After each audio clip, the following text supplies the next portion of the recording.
اللہ اللہ لا الہ الا ہو۔ بسم اللہ الرحمن الرحیم۔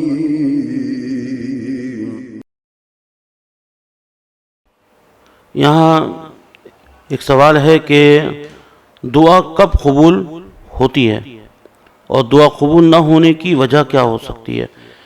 دیکھیں، یہاں قرآن پاک کی اس آیہ کریمہ میں وَإِذَا سَأَلَكَ عِبَادِي عَنِّي فَإِنِّي قَرِيبٌ أُجِيبُ دَعْوَةَ الدَّاعِ إِذَا دَعَانِ، یعنی جب بندہ مجھ سے سوال کرتا ہے تو میں اس کے قریب ہوں اور اس کی پکار کو سنتا ہوں اور جب وہ پکارتا ہے۔ دعا قبول نہ ہونے کی وجہ بیان کرنے سے لیے پہلے ہم دیکھیں گے کہ دعا کرنے والا کون ہے۔ اگر دعا کرنے والا مومن ہے اور اس کی دعا قبول نہیں ہو رہی تو پھر یہاں یہ بات ہے کہ اللہ تو کہہ رہا ہے کہ جب بھی مجھے آواز دیتا ہے، بندہ پکارتا ہے، دعا کرتا ہے تو میں اس کی دعا کو قبول کرتا ہوں۔ اللہ وعدہ خلافی تو کر نہیں سکتا، تو یقیناً بندہ مومن کو یہ سمجھنا چاہیے کہ اللہ چونکہ وعدہ خلافی نہیں کرتا، اگر اللہ تک بات پہنچے گی، اگر اللہ تک آپ کی آواز پہنچے گی تو اللہ دعا آپ کی ضرور قبول کرے گا۔ وہ آواز پہنچانے کے لیے اللہ نے بتایا ہے کہ دعا کہتے کسے ہیں۔ متعدد آیات ہیں۔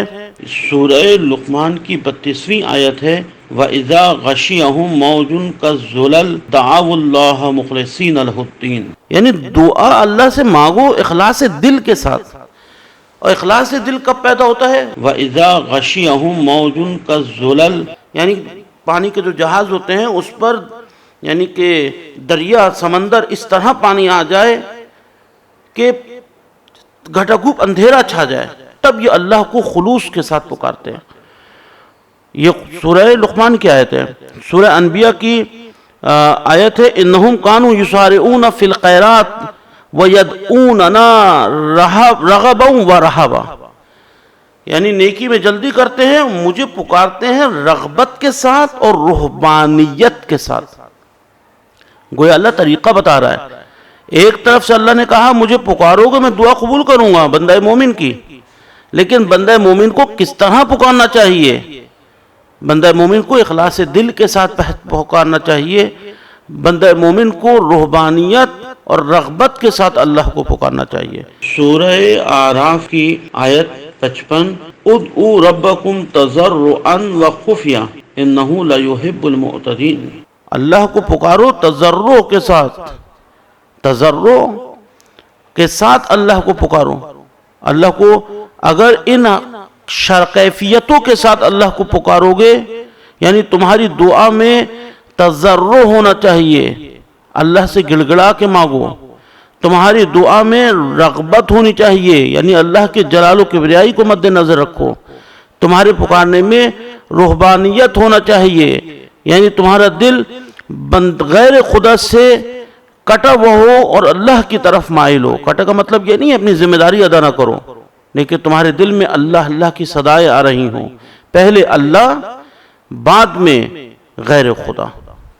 اپنے بچوں کی ضروریات، اپنے محبت دنیا، محبت ساری چیزیں ایک طرف، خدا وحدہ لا شریک کی محبت ایک طرف، اور پھر اخلاص سے دل کے ساتھ پکارو۔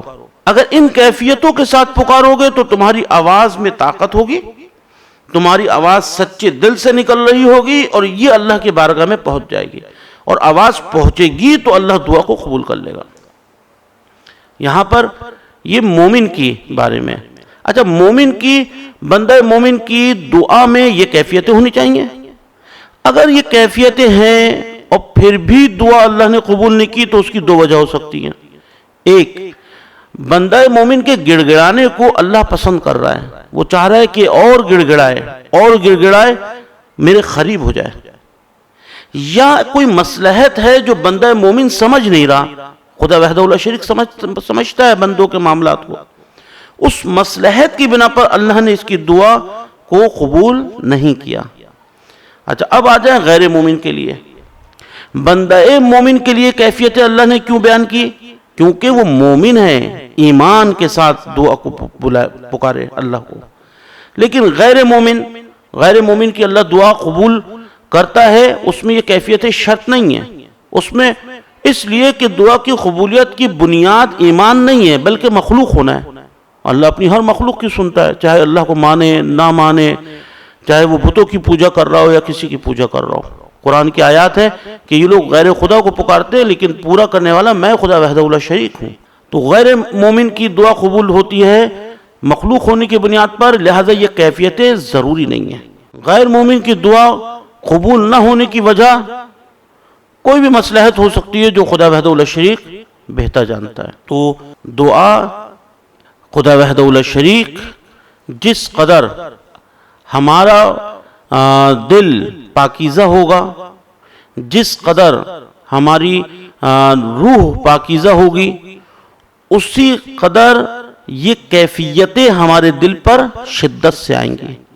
اور جس قدر ہماری روح ہماری میں پاکیزگی کم ہوگی، قدر یہ کیفیتیں ہمارے دل پر صحیح طریقے سے وارد نہیں ہوں گی.